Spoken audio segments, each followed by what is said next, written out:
Namaste and welcome to another interesting Facebook Live session. Gallstones.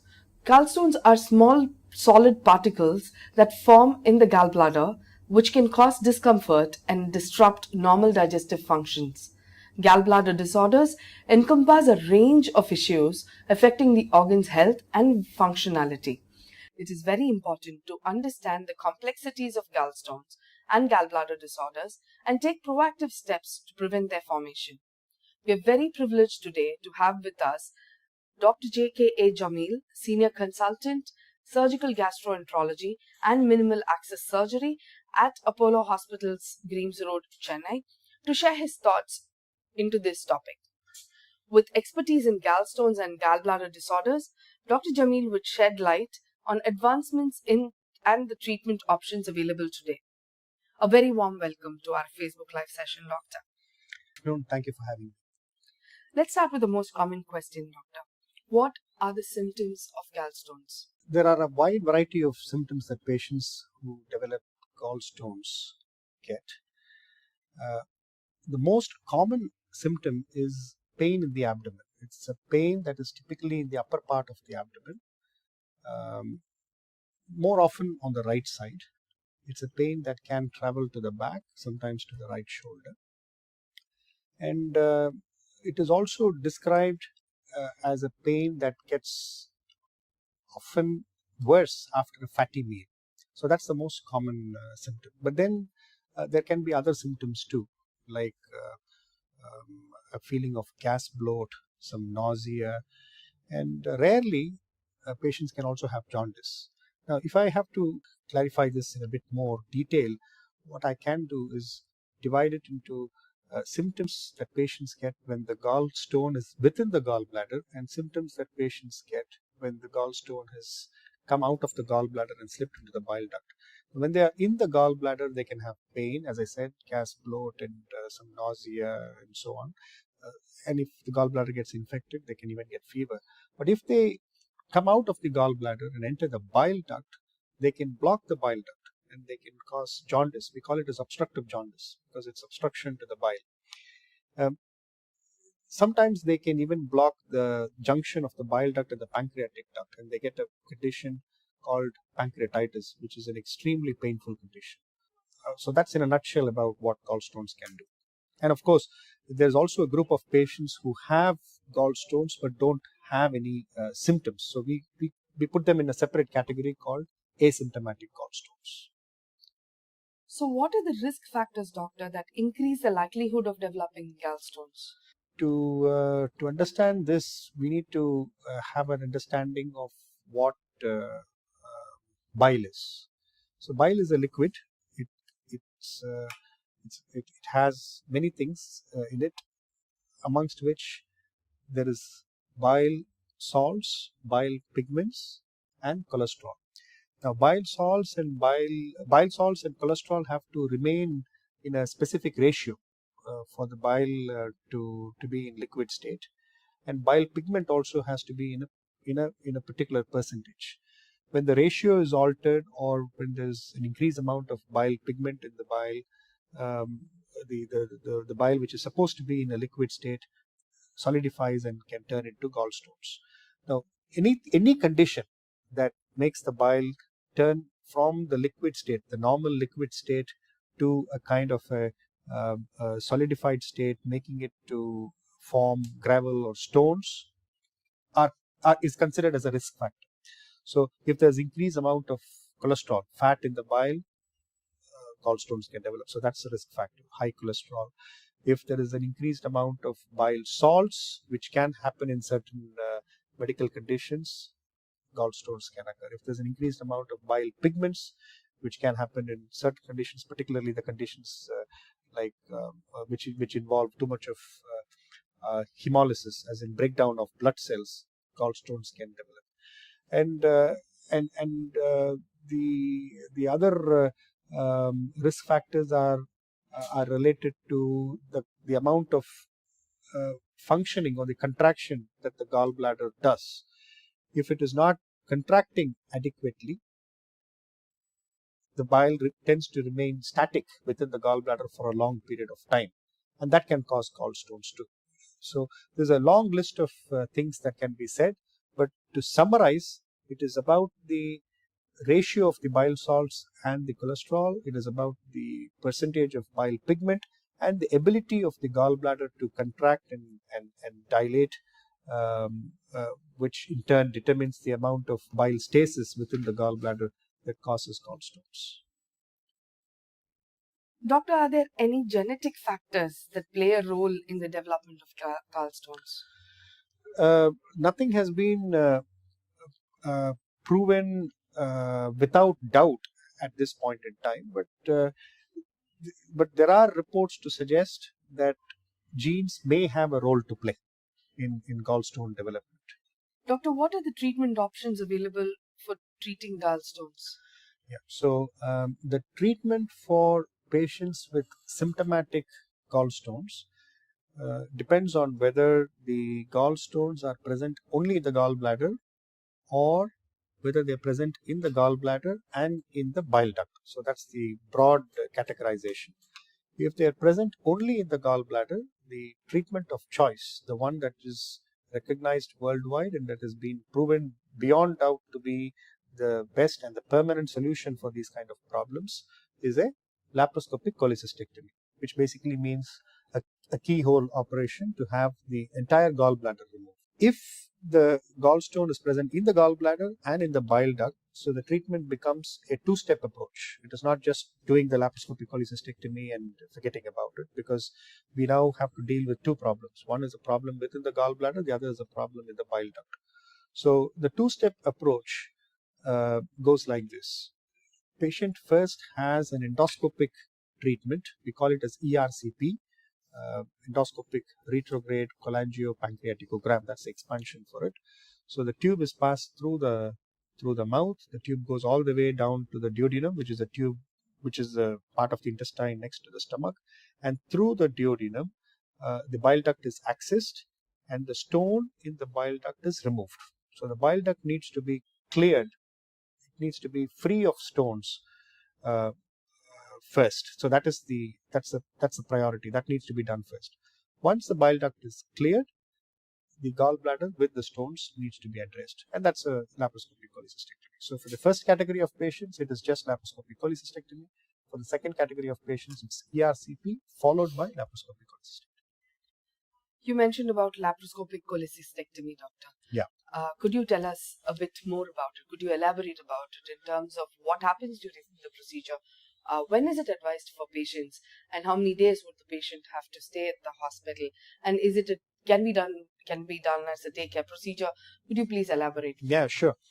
So laparoscopy is a general term. It is a term which we use for operations that is performed in the abdominal cavity by making few holes in the abdomen as opposed to making a cut. So that's a general word, laparoscopy.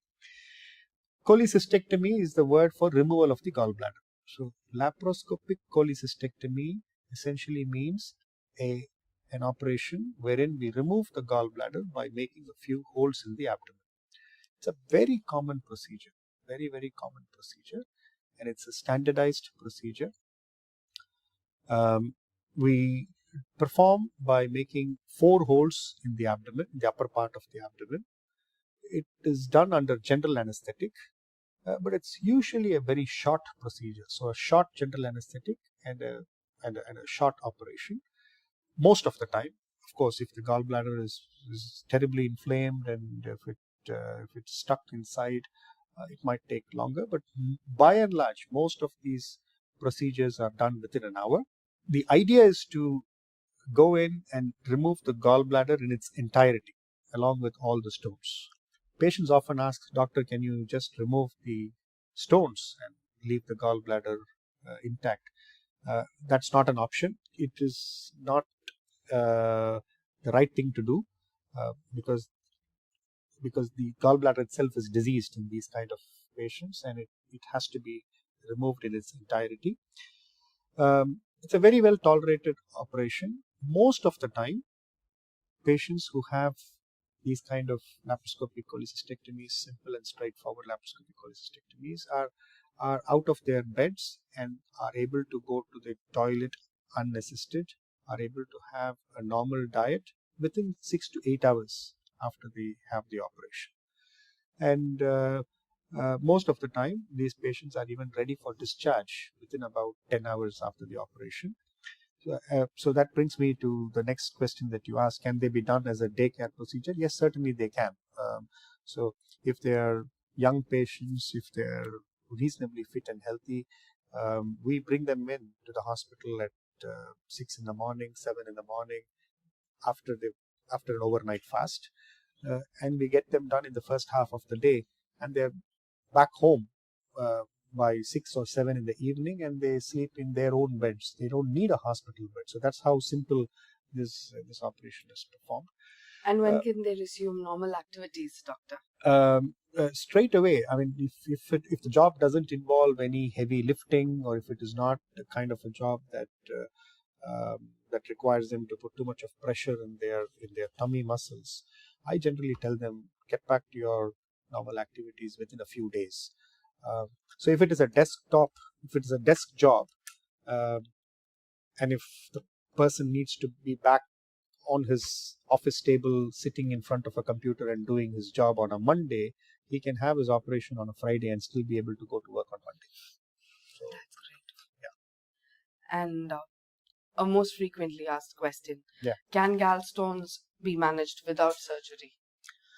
Yeah. There is a group of patients who have gallstones but have never experienced any symptoms pertaining to gallstones. It's a recognized group. The asymptomatic group exactly, that you mentioned. We call them as asymptomatic cholelithiasis. Cholelithiasis means stones in the gallbladder. Asymptomatic means no symptoms. So there's a group of patients who come under that category, asymptomatic cholelithiasis. Now, they can be left alone, but there are several parameters that we look at before telling them that this is not something that requires any surgical intervention at this point in time.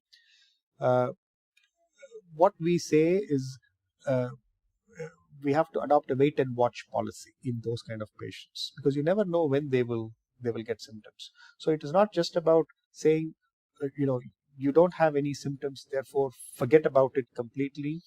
You will never require treatment. That's not the right thing to say. What we generally tell them is, look, at this point in time, your stones haven't created any trouble, and it doesn't look like you have any of the severe risk factors for me to recommend surgery, although they are not symptomatic. However, you need to be aware that these stones can cause problem A, problem B, problem C, problem D, problem E, and it's very important that you are aware of all these problems, and if and when those problems occur, seek medical attention immediately. After hearing all that, the patient may choose to have the operation done straight away, because you never know when those problems would happen, and you never know if you would have access to good medical facility at the time of the occurrence of the problem. So some patients, even if they are asymptomatic, they choose to get it done, and there's a good reason for that. They might, they say, well, doctor, I'm all right now. I would rather get it sorted now, because when I get the pain, the place where I live, the village where I live, hasn't got the kind of facilities that we have here. So I might as well get it done while I'm here. So that's a reasonable way of thinking too. But then, yes, symptomatic gallstones, as in, if the gallstone causes problem, there's no room for discussion there. It needs to be treated, and a laparoscopic cholecystectomy is a treatment. But asymptomatic gallstones, there is a provision for discussion, and it needs to be a healthy and a fully informed discussion between the patient and the doctor, and then they come to a conclusion. If you want to get it done, get it done. If you want to wait and watch, as long as you know what are the complications what kind of problems can occur at a later date. Can gallstones lead to more serious complications, doctor? And if so, what are they? Yes, they can. In fact, I touched upon one of them in my earlier answer when I talked about symptoms. If the gallstone slips out of the gallbladder and goes into the bile duct and blocks the junction of the bile duct and the pancreatic duct, patients can develop a condition called pancreatitis. It's called acute gallstone pancreatitis.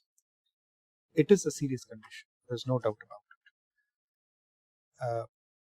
It causes severe abdominal pain, and it is not just the pain part of it. It can also cause a lot of disruption to the system, to the body as such. People with acute pancreatitis can have problems with blood pressure, with pulse, with urine output, with the neurological status, even with their blood coagulation.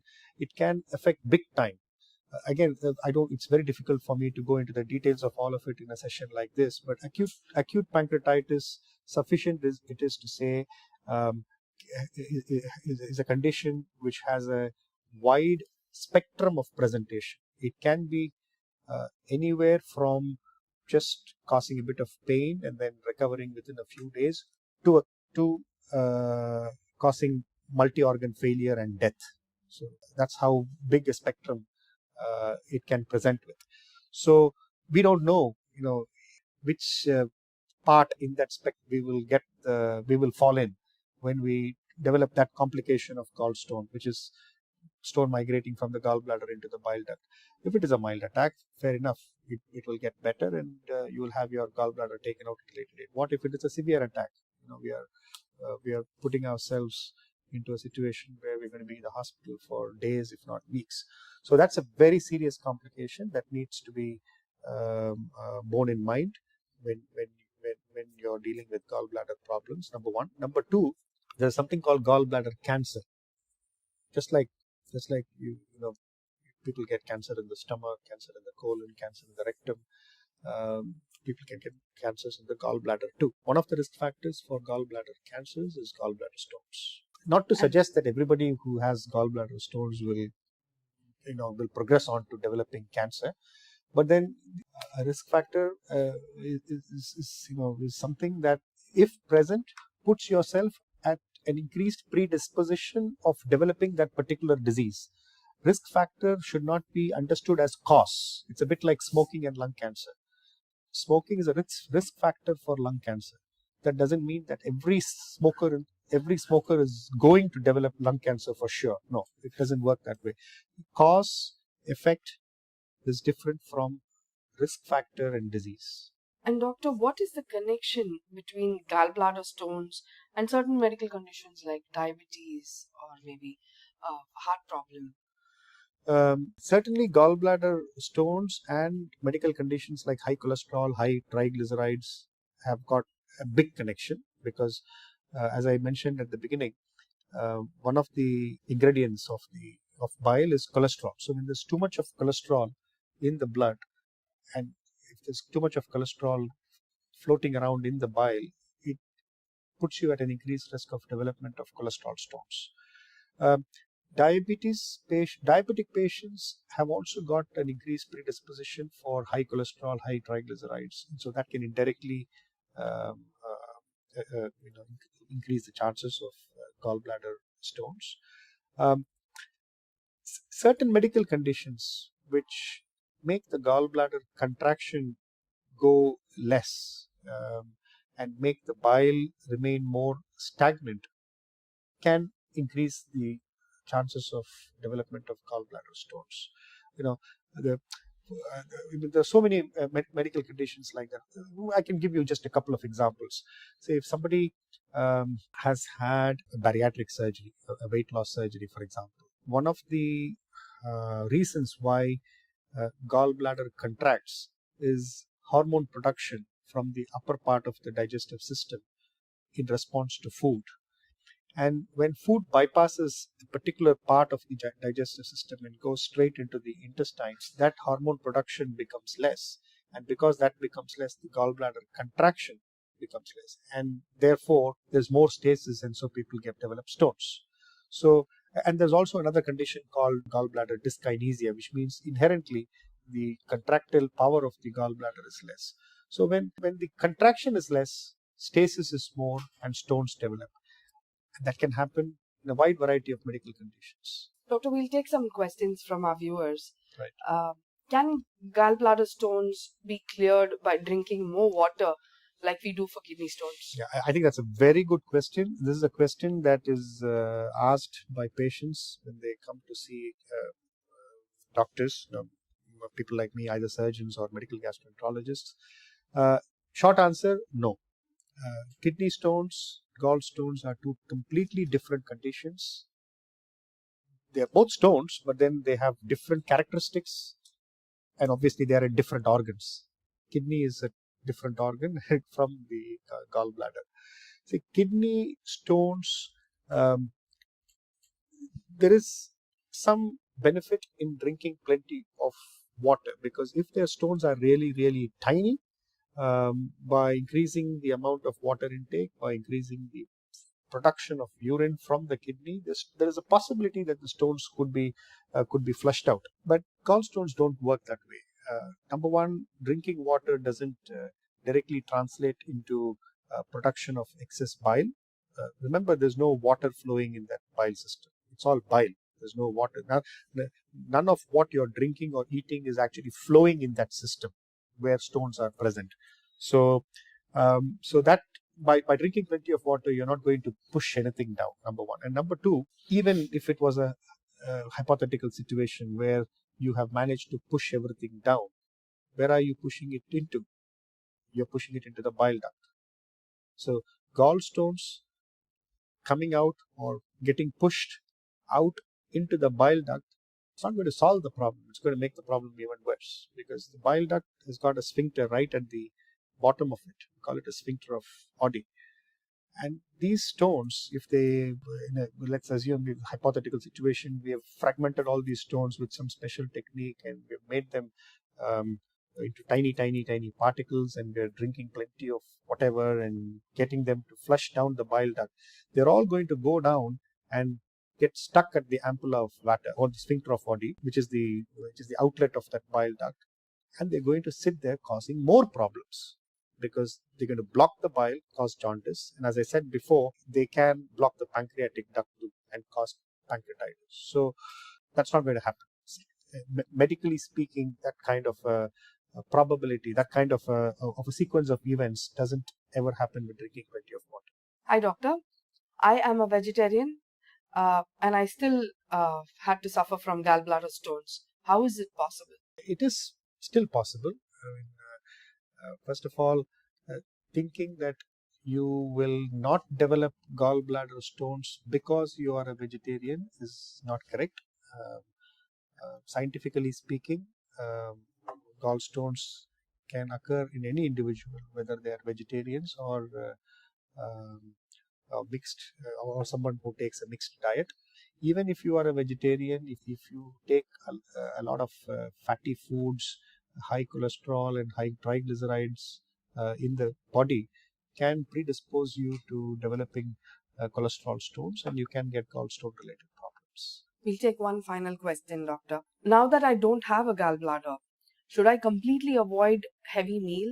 I think that's also a very, very good question, because patients often think that they have lost their ability to digest food properly because of the lack of gallbladder.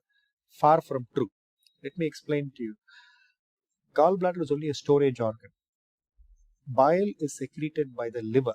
So liver is the secretory organ. Gallbladder is a storage organ as far as bile is concerned. We all need bile for normal digestion of our food. The bile that comes from the liver stays in the gallbladder for a bit, and then gets into the intestine, and intestine is where all the digestion happens. By having the gallbladder removed, you're not doing anything to the secretory part of it. You're only removing the storage component. So the bile, the quantity of it, the quality of it is still exactly the same, and it flows from the liver, except that it doesn't get stored, it goes straight into the intestines. Therefore, the digestion that happens to you will be fine. So there is no dietary modification, there's no dietary restriction as such after laparoscopic cholecystectomy. Whatever you were eating before you can eat after the operation. Of course, there are some general dietary advice that all of us need to follow, whether you've had a gallbladder taken out or you have a gallbladder. It's a healthy dietary advice that we're all familiar with, which is avoidance of too much of oil, avoidance of too much of fatty food, avoidance of too much of spices, avoidance of too much of fizzy drinks and these kind of stuff. So that general advice remains, whether you are a post-op patient or you're somebody who has got no medical, no gallstone related problems. But then assuming that have to be on a strict diet lifelong after gallbladder surgery, or assuming that your digestion will always be below par for the rest of your life, assuming that you can never have a good heavy meal or never have a party meal for the rest of your life because you've had your gallbladder taken out, is completely wrong. What would be your message to our viewers today, Doctor? What I would like to say is that gallbladder stones related problems are fairly common in the society. It used to be called a disease of the West many decades ago, but not anymore. We see a lot of it in India as well. Similarly, it used to be called disease of middle-aged people and obese people, but then now our understanding of gallbladder stones has evolved, and we realize that it is not just the obese people and the middle-aged people who get these trouble. There are lots of other groups of people also who get gallstone related problems. So one needs to be aware of gallstone related problems, the kind of things that we just talked about. And if and when someone gets diagnosed with gallstones and gets symptoms because of it, it's very important that he or she seeks medical attention.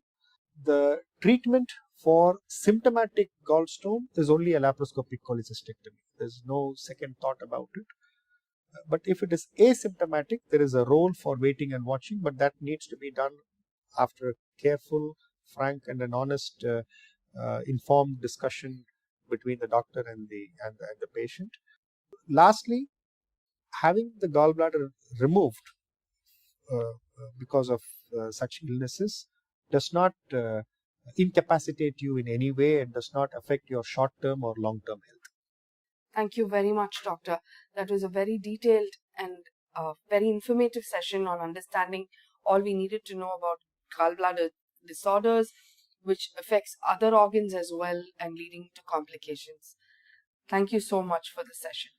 For appointments with Dr. JKA Jameel, Senior Consultant, Surgical Gastroenterology and Minimal Access Surgery at Apollo Hospitals, Greams Road, Chennai, please contact 044 4040 1066. I repeat, for appointments with Dr. JKA Jameel, Senior Consultant, Surgical Gastroenterology and Minimal Access Surgery at Apollo Hospitals, Greams Road, Chennai, please contact 044 4040 1066. Thank you, Doctor. Thank you very much. Thank you very much for having me.